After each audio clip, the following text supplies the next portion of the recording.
Study with सभी sir. आज हम लोग देखेंगे एनसीईआरटी क्लास 10 मैथ में चैप्टर 4 देखेंगे जिसका नाम है द्विघात समीकरण। अंग्रेजी में बोलते हैं इसको क्वाड्रेटिक इक्वेशन।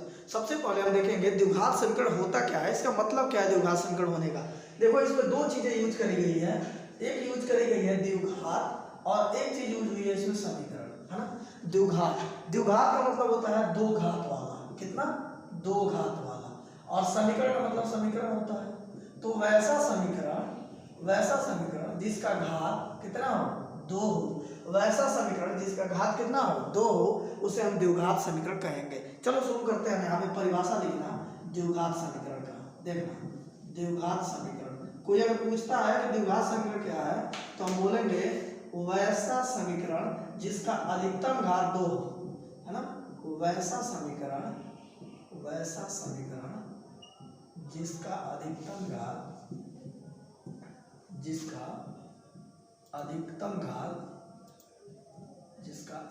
घात दो हो, द्विघात समीकरण कहलाता है। क्या, द्विघात समीकरण कहलाता है, द्विघात समीकरण कहलाता है। तो अब हम इधर देखते हैं वैसा समीकरण जिसका अधिकतम घात दो हो, द्विघात समीकरण कहलाता है। कुछ एग्जांपल लेते हैं सबसे पहले। यहाँ पे देखना कुछ एग्जांपल लेते हैं। अगर हम यहाँ पे बात करें x² + 2 का, क्या ये द्विघात समीकरण है। देखो समीकरण होने का मतलब होता है उसमें बराबर का चिन्ह जरूर होना चाहिए। देखो अधिकतम घात इसका कितना है, इसका पावर कितना है, दो। तो अधिकतम घात दो तो है, लेकिन क्या इसमें बराबर का चिन्ह है, तो बराबर का चिन्ह नहीं है, इसका मतलब ये समीकरण तो नहीं हो सकता। द्विघात बहुपद होगा, ये क्या होगा, ये द्विघात बहुपद होगा, लेकिन ये द्विघात समीकरण नहीं हो सकता। तो देखना द्विघात समीकरण नहीं हो सकता, इसको हम क्रॉस कर देंगे। क्लियर। दूसरा देखना, मान लो हमने 3x² + 7x - 1 = 4, क्या ये द्विघात समीकरण है। सबसे पहले बराबर का चिन्ह है, समीकरण तो होगा। अब बात है द्विघात की, अधिकतम घात इसमें कितना है, दो है, तो हाँ द्विघात समीकरण हो जाएगा ये बिल्कुल। तीसरा देखना, मान लो हमने लिख दिया 2x² + 3x, क्या ये द्विघात समीकरण है। द्विघात तो है लेकिन समीकरण नहीं है, समीकरण होने के लिए बराबर का चिन्ह होना चाहिए। तो ये समीकरण तब होगा जब यहाँ पे 0 या कुछ भी बराबर का चिन्ह आ जाए, अब ये द्विघात समीकरण है। क्लियर है बात। अब देखना, मान लो हमने लिख दिया x² - 3 = 5, क्या ये द्विघात समीकरण है। हाँ घात अधिकतम कितना है, अधिकतम घात दो है यहाँ पे, है ना, और बराबर का चिन्ह भी है, इसका मतलब द्विघात समीकरण है। अब देखना, मान लो हमने यहाँ पे लिख दिया 5x + 4, क्या ये द्विघात समीकरण है। तो बोलना इसमें ना तो अधिकतम घात दो है और ना ही इसमें बराबर का चिन्ह है, तो ये द्विघात समीकरण बिल्कुल नहीं हो सकता, ये द्विघात समीकरण नहीं हो सकता। उम्मीद है ये बात समझ में आया होगा। द्विघात समीकरण क्या होते हैं हम पहचान लेंगे आसानी से। अधिकतम घात दो। एक और एग्जांपल ले लो, मान लो हमने लिख दिया 4x³ - 7x² + 4 = 0, क्या ये द्विघात समीकरण है। तो देखो अधिकतम घात दो होना चाहिए, अधिकतम घात कितना होना चाहिए, ज्यादा से ज्यादा पावर दो होना चाहिए। यहाँ ज्यादा पावर कितना आ गया, 3, तो अधिकतम घात दो होना चाहिए, अधिकतम घात यहाँ 3 आ गया। बराबर का चिन्ह है वो चलेगा, लेकिन ये द्विघात समीकरण नहीं हो सकता, ये द्विघात समीकरण नहीं हो सकता। उम्मीद है बात समझ में आया होगा। अब अगला हम देखते हैं द्विघात समीकरण का व्यापक रूप क्या होता है ना। क्या, द्विघात समीकरण का व्यापक रूप, द्विघात समीकरण का व्यापक रूप, समीकरण का व्यापक रूप, अंग्रेजी में होती है जनरल फॉर्म ऑफ, है ना, general form of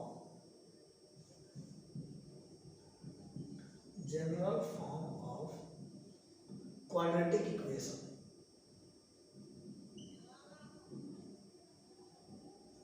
general form of quadratic equation, है ना, द्विघात समीकरण के व्यापक रूप।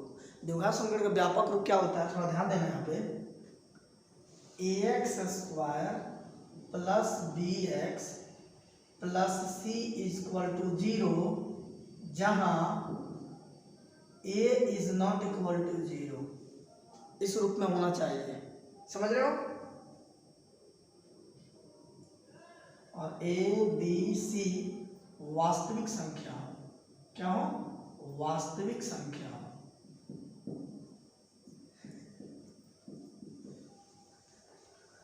ए बी और सी क्या हो, वास्तविक संख्या हो। क्लियर है बात?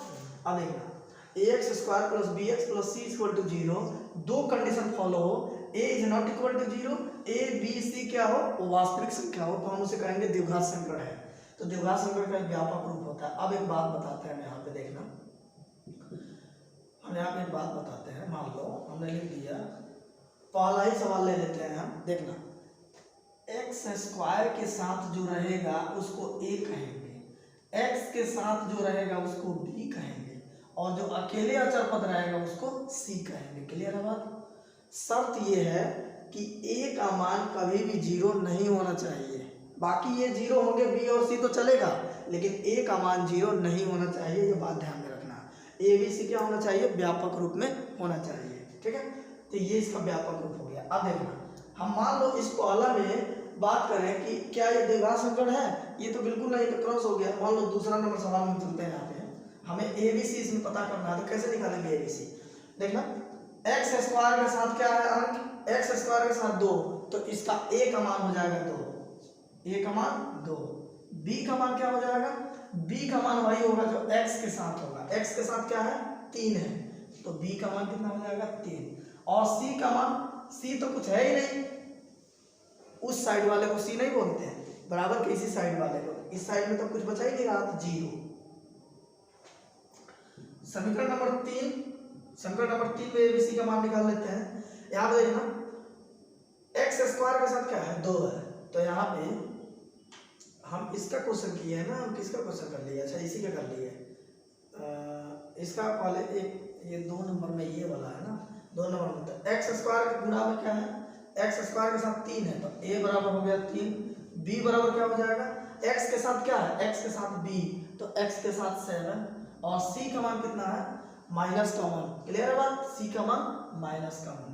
अब इसमें हम आते हैं, x स्क्वायर के साथ है तो a बराबर 2, b बराबर कितना? देखना b बराबर गुणा में क्या है? 3 है x के साथ, तो 3, और c बराबर क्या है? बराबर के इस साइड क्या कुछ और कुछ बचा है? नहीं, तो इसका मतलब 0, c का मान 0। चौथा नंबर सवाल में चलते हैं हम। चौथा नंबर में देखना एबीसी का मान निकालते हैं। एक्स स्क्वायर के साथ जो गुणा में रहेगा उसको a कहेंगे। एक्स स्क्वायर के साथ कुछ है क्या? नहीं, कुछ नहीं है, तो 1 मानेंगे। क्या मानेंगे? 1, तो a बराबर हो जाएगा 1। b बराबर हम देखते हैं यहाँ पे, देखना यहाँ पे b बराबर x के साथ कोई पद है क्या? x वाला कोई पद है क्या?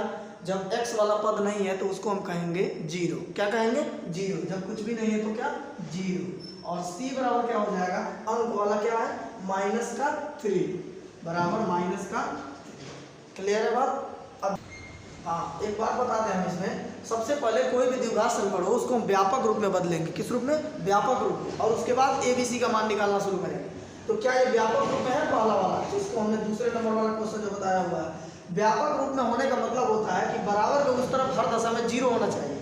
तो यहाँ तो 4 है, तो इसका मतलब ये व्यापक रूप में नहीं है। तो सबसे पहले व्यापक रूप में बनाएंगे। देखिए बराबर 4 है, बराबर 4 है, तो बराबर इस तरफ आएगा तो -4 हो जाएगा, बराबर क्या हो जाएगा? 0 हो जाएगा। अब माइनस माइनस प्लस हो जाएगा, तो यहाँ पे हो जाएगा क्या? 3x स्क्वायर है ना, 3x स्क्वायर प्लस का 7x, अब minus minus 5 equal to 0। Clear है बात? अब देखना ये भी बराबर के उस तरफ नहीं है, मतलब व्यापक रूप में नहीं है, तो इसको भी बनाएंगे तो माइनस में इक्वल टू 0। ये व्यापक, ये तो द्विघात संकट दोनों है ही नहीं, है ना, इसमें तो बात ही नहीं करना है। क्लियर है बात? तो आप सुनो, यहाँ पे पहला वाला में एक्स स्क्वायर के साथ 3 हो गया, एक्स के साथ 7 हो गया, और अंक में हो गया माइनस का 5। सही है? यहाँ पे देखो एक्स बराबर कितना हो गया? 2, और वाई बराबर 3, सी बराबर 0। ये सही है। इसमें देखना एक्स स्क्वायर के साथ चौथा में क्या है? 1, एक्स के साथ 0, और अचर पद हो गया यहाँ पे माइनस का 5। क्या हो जाएगा? माइनस, ये हो जाएगा x square minus minus plus minus का 8 बराबर 0। तो देखना गुणा में एक्स स्क्वायर के साथ क्या है जो रहेगा वो a हो जाएगा, a, और b बराबर होता है एक्स के साथ वाला, एक्स के साथ तो कुछ है ही नहीं, तो वो 0 हो गया, है ना, ये हो गया 0, और c बराबर हो गया माइनस का 8। यहाँ पे c बराबर हो गया माइनस का, ये और ये तो द्विघात संकट है ही नहीं, तो इस पर तो हमें बात ही नहीं करना है। तो एबीसी का मान हम कैसे निकालेंगे? हमने 3 क्वेश्चन देखे, 2 3 4 और क्वेश्चन देख लेते हैं एबीसी का मान निकालने के लिए। देखना अलग से अपने मन से हम दे दे रहे हैं, मान लो 5वां क्वेश्चन दे दे रहे हैं 7x स्क्वायर माइनस का 5x प्लस का 4 equal to 0। A B C का मान बताओ। तो देखना एक्स स्क्वायर, पहले बात तो ये व्यापक रूप में है कि नहीं। व्यापक रूप में होने का मतलब होता है बराबर के उस तरफ जीरो होना चाहिए। बराबर के उस तरफ जीरो है, हाँ जीरो है यहाँ पे। तो एक्स स्क्वायर के साथ जो रहेगा वो ए, एक्स के साथ जो अंक रहेगा वो बी, और जो अचर पद रहेगा वो सी।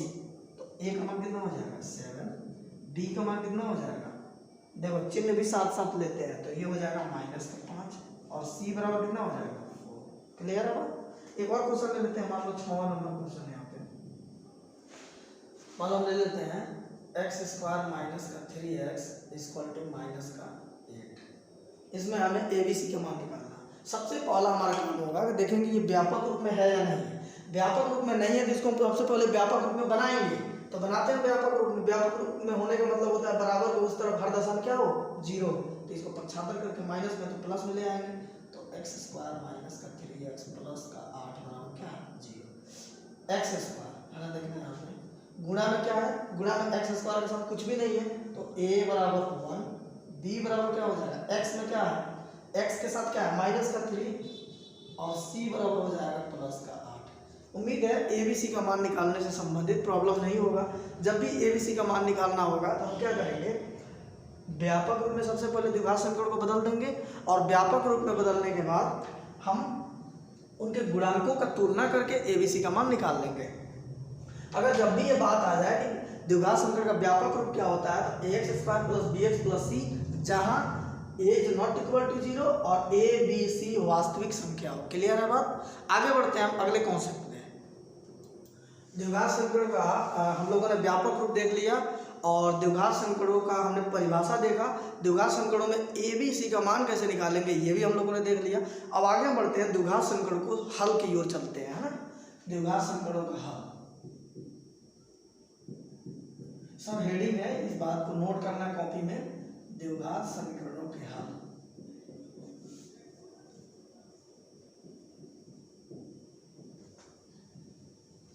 Solution of quadratic equation.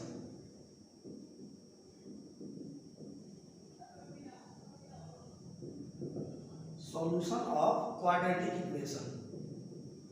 पहली बात हम बता दें, जो हमने बहुपद वाले चैप्टर में पढ़ाया था कि बहुपद का जो शून्यक निकाला जाता था, तो बहुपद का शून्यक अगर द्विघात बहुपद है तो 2 शून्यक, रैखिक बहुपद है तो 1 शून्यक, त्रिघात बहुपद है तो 3 शून्यक। बात कुल मिला जुला के घात पर डिपेंड करती है। वैसे ही द्विघात समीकरणों का जो हल निकलता है उसे हम द्विघात समीकरणों के मूल कहते हैं। क्या बोलते हैं, मूल कहते हैं। और द्विघात समीकरणों के मूल 2 होते हैं, क्योंकि इसका अधिकतम मान कितना होता है, 2 होता है। द्विघात समीकरण कितने मूल होते हैं, 2। अगर त्रिघात समीकरण की बात करें तो 3 मूल होंगे। चतुर्थघात समीकरण के 4 मूल होंगे। मतलब जितने घात होगा उतना ही समीकरण का क्या होता है, मूल होता है। तो द्विघात समीकरण के जो होते हैं, द्विघात समीकरण के जो हल होते हैं, द्विघात समीकरण के जो हल होते हैं, द्विघात समीकरण के हल को मूल कहते हैं। क्या कहते हैं, मूल। अंग्रेजी में होता है रूट, ROOT, रूट कहते हैं।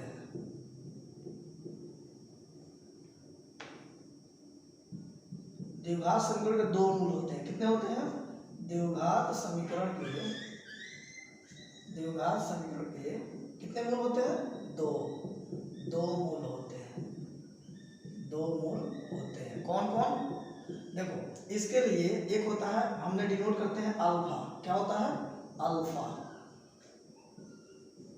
अल्फा इसको बोला जाता है ना।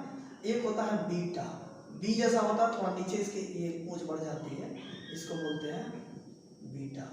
लिखा बेटा जाता है, पढ़ा बीटा जाता है। सही है। तो द्विघात समीकरण के कितने मूल होंगे, 2। एक को कहेंगे अल्फा, एक को कहेंगे बीटा। क्लियर है बात। अब आगे हम बढ़ते हैं, द्विघात समीकरणों को हल करने की कितनी विधि है, हम इस पर बढ़ेंगे, है ना। द्विघात समीकरणों को हल करने की विधि, द्विघात समीकरणों के हल करने की विधि, है ना। सॉल्यूशन ऑफ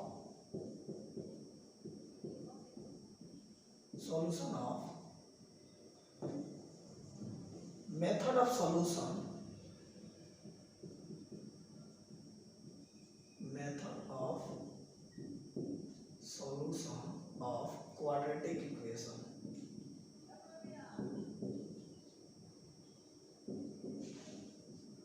द्विघात समीकरणों को हल करने की विधि है ना।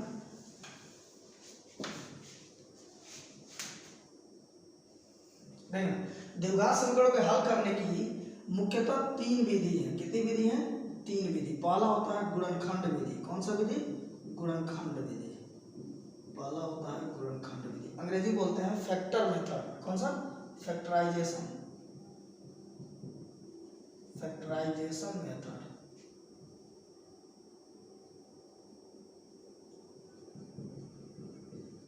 दूसरा होता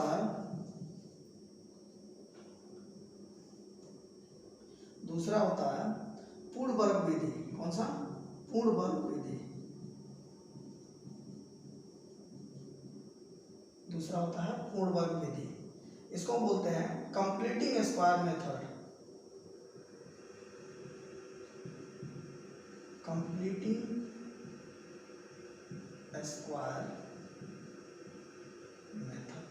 तीसरा जो होता है, तीसरा को हम लोग श्रीधराचार्य विधि बोलते हैं, क्योंकि श्रीधराचार्य नामक मैथमेटिशियन ने इस नियम का खोज किया था, या इसको सूत्र विधि भी कहते हैं ना। तीसरा होता है श्रीधराचार्य विधि या सूत्र विधि।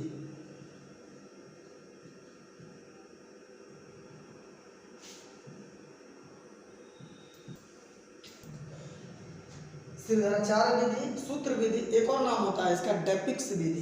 कौन सा? डेपिक्स विधि। वो अंग्रेजी वाला में लिख देंगे हम ना, इसको हम, इसका अंग्रेजी हो जाएगा श्रीधराचार्य विधि या सूत्र विधि, मतलब फार्मूला मेथड,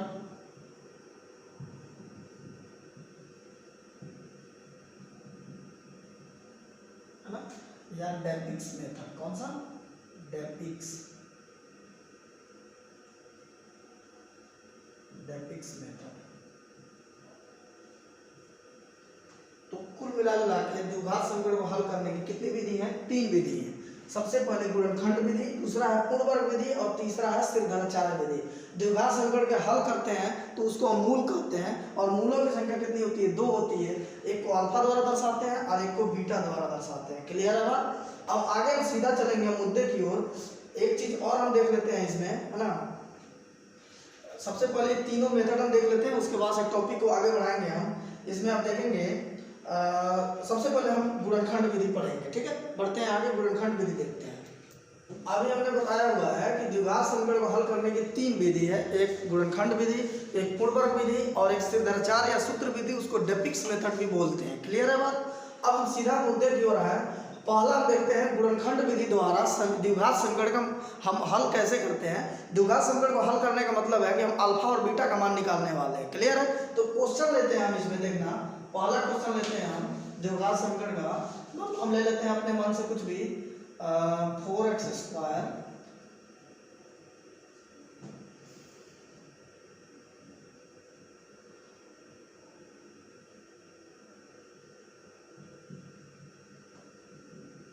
एक समीकरण हमने ले लिया, एक द्विघात समीकरण हमने ले लिया है। इसको हमें सॉल्व करना है कौन से विधि से? गुणनखंड विधि से। गुणनखंड विधि से करने के लिए हमें सबसे पहला रूल जो हमने पढ़ा रखा है गुणनखंड करने का, वो देखना। उसमें रूल ये होता है कि पहला पद से अंतिम पद में गुणा करते हैं। क्या करते हैं? पहला पद से अंतिम पद में गुणा करते हैं। तो गुणा करके हम देख लेंगे कितना होगा। कितना होगा? 4 में 8 से गुणा करेंगे तो कितना? 32। अब सीधा दूसरा काम होता है, पीछे से हम देखेंगे चिन्ह कौन सा है। पीछे कौन सा चिन्ह है? माइनस। इसका मतलब घटाने पर आना चाहिए, घटाने पर कितना आना चाहिए?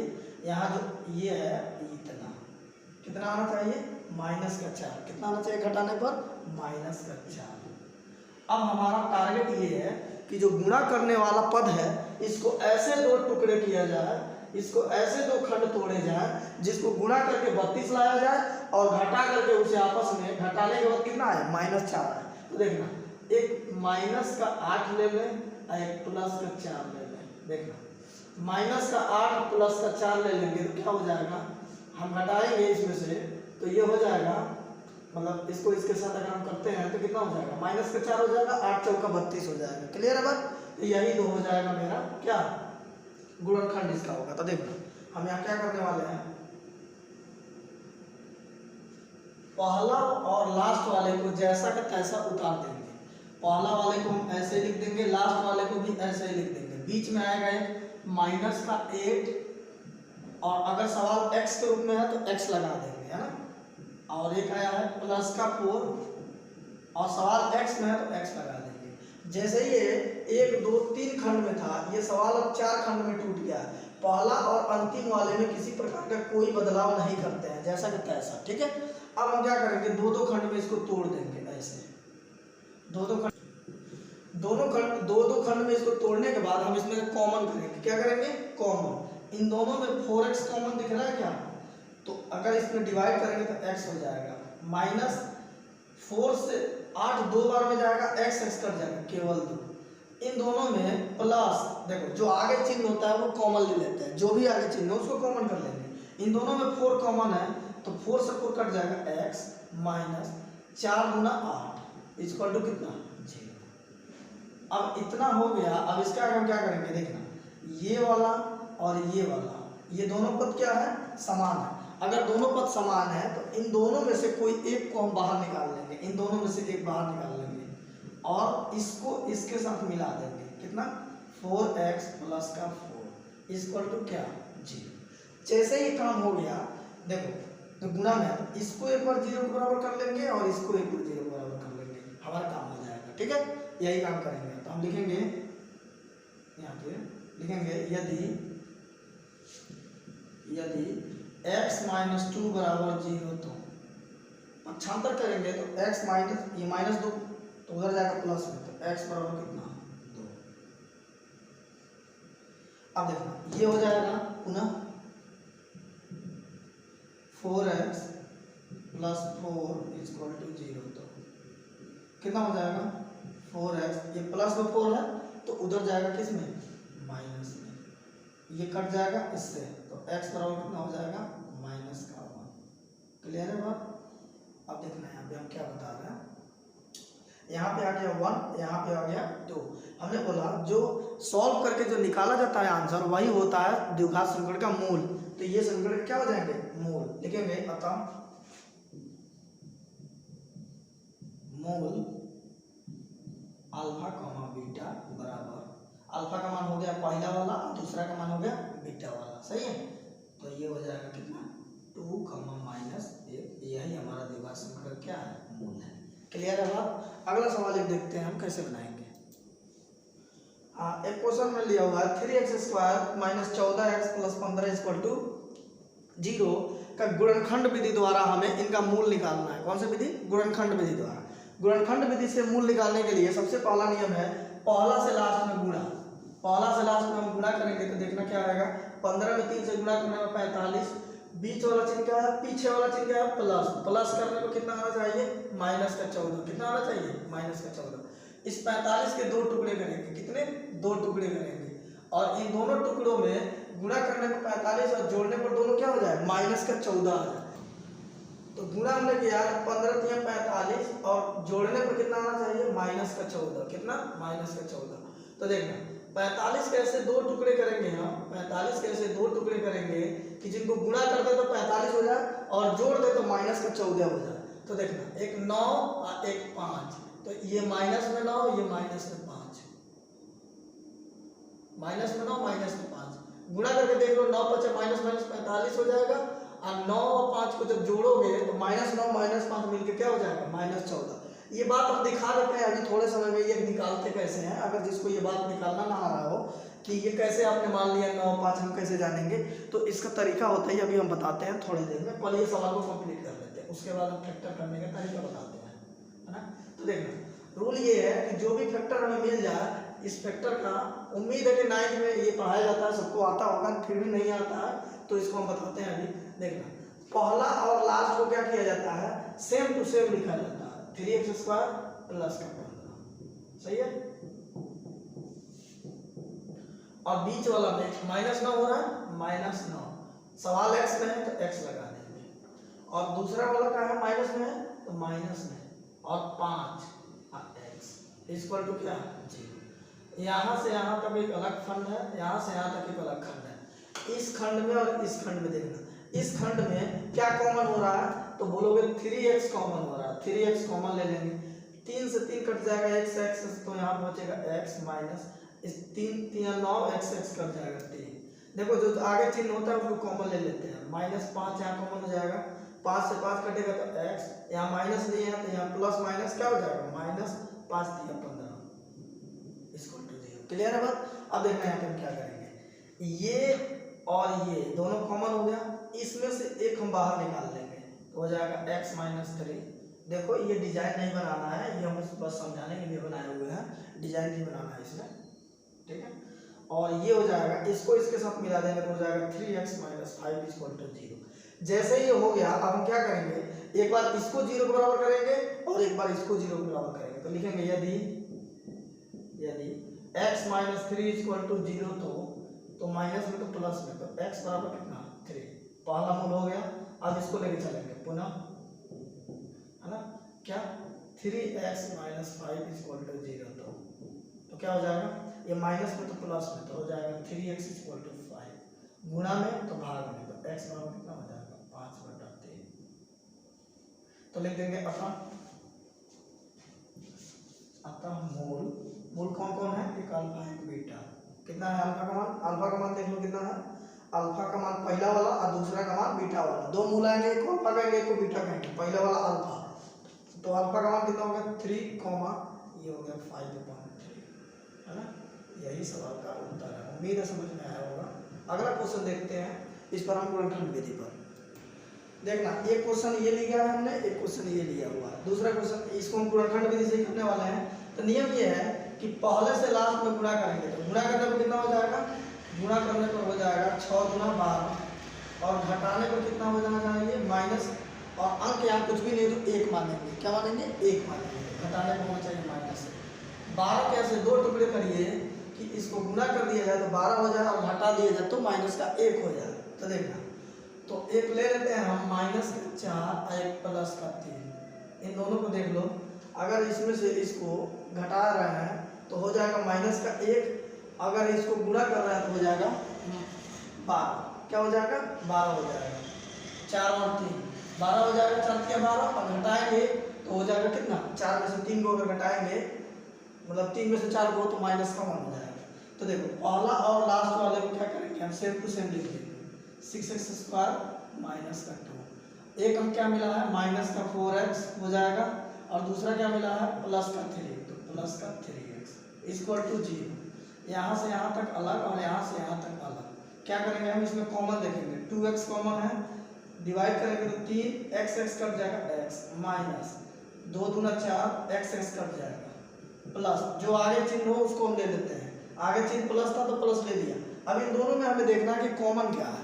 देखो इन दोनों में अंक में कुछ भी कॉमन नहीं दिख रहा, जब कुछ भी कॉमन ना हो तो 1 लेते हैं, क्या लेते हैं 1, यहाँ पर 1 हो जाएगा, और 1 कॉमन लेने से कोई भी बदलाव नहीं होता है, तो चीजें वही रहेगी 3x - 2 इक्वल टू 0। अगर गुणनखंड सही है तो ये वाला बात हमेशा बराबर आता है, ये वाला खंड में बराबर आता है।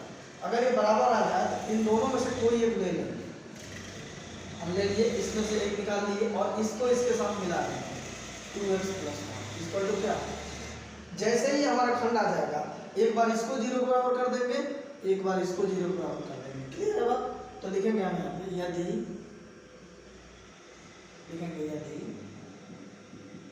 3x - 2 इक्वल टू 0, तो माइनस में तो प्लस में, तो हो जाएगा 3x बराबर 2, तो गुणा में तो भाग में, तो x बराबर 2/3। सही है बात। आप देखना पुनः इसको करेंगे 0 के बराबर, 2x + 1 इक्वल टू 0, तो ये प्लस में तो उधर जाएगा माइनस में, 2x बराबर -1, गुणा में तो भाग में, तो x बराबर हो जाएगा -1/2। सही है, यही हमारा मूल हो जाएगा। सही है, तो लिखेंगे अतः मूल, जिसको हम बोल रहे हैं अल्फा, बीटा बराबर हो जाएगा, पहला का अल्फा का मान कितना हो जाएगा 2/3, माइनस का 1/2। यही सवाल का उत्तर है। उम्मीद है बात समझ में आया होगा। ये दूसरा क्वेश्चन है, देख लेते हैं। एक और क्वेश्चन है ये, गुणा करने पर 5 दूना 10, गुणा करने पर कितना 10 और जोड़ने पर 11, जोड़ने पर माइनस का 11। तो 10 कैसे दो टुकड़े करते हैं, तो देखो एक माइनस का 10 एक माइनस का 1 ले लेते हैं। माइनस 10 माइनस 1 माइनस 11 हो जाएगा। माइनस 10 में माइनस 1 से गुणा करेंगे तो प्लस का 10 हो जाएगा। सही है। तो अब देखना, पहला और लास्ट को वैसे ही रखेंगे, पहला और लास्ट को सेम टू सेम उतार देंगे और बीच वाला में वो माइनस का 10 और सवाल x में है तो x, और यहाँ पे सवाल -1 इंटू सवाल x में है तो x, तो 1 में x से गुणा करेंगे तो x ही होगा। तो बस डायरेक्ट यहाँ से यहाँ और यहाँ से यहाँ, इन दोनों में 5x कॉमन हो जाएगा तो 5 से 5 कट जाएगा x माइनस 5 से 5 कट, अब 5 से 5 दूना 10 हो जाएगा, x कट जाएगा। देखो आगे जो चिन्ह होता है उसको हम कॉमन कर लेते हैं, तो माइनस का 1 कॉमन हो जाएगा। कुछ भी कॉमन नहीं तो 1 हम लिए हैं, तो यहाँ पर हो जाएगा x, यहाँ पर चिन्ह उल्टा हो जाएगा -2 बराबर 0। सही है। तो अब लिखेंगे ये और ये, इन दोनों में से ये चीज़ें कॉमन हो जाएगी तो हो जाएगा x - 2, इसको इसके साथ मिला देंगे 5x - 1 = 0। एक बार इसको 0 के बराबर, एक बार इसको 0 के बराबर, तो लिखेंगे यदि x - 2 = 0, तो माइनस में तो उधर जाएगा प्लस में, तो x बराबर 2। ये मतलब पहला मूल हो गया। इसको लिखेंगे पुनः 5x - 1 = 0, तो ये माइनस में तो प्लस में, तो कितना हो जाएगा 5x = 1, गुणा में तो भाग में, तो कितना हो जाएगा x बराबर 1/5। तो हो जाएगा अतः मूल, जिसको हम अल्फा कमा बीटा कहते हैं, अल्फा का मान पहला हो जाएगा क्या 2 और बीटा का मान हो जाएगा 1/5। यही सवाल का उत्तर है। उम्मीद में समझ में आया होगा, है ना। तो इसमें हम लोगों ने गुणनखंड विधि में जो हम पहला है गुणनखंड विधि, इसमें हमने पहले टाइप के क्वेश्चन देखा। इसमें आप विभिन्न प्रकार के क्वेश्चन देखेंगे, रूट वाला, बटा वाला, बिना रूट वाला। ठीक है, फिर मिलते हैं अगले वीडियो।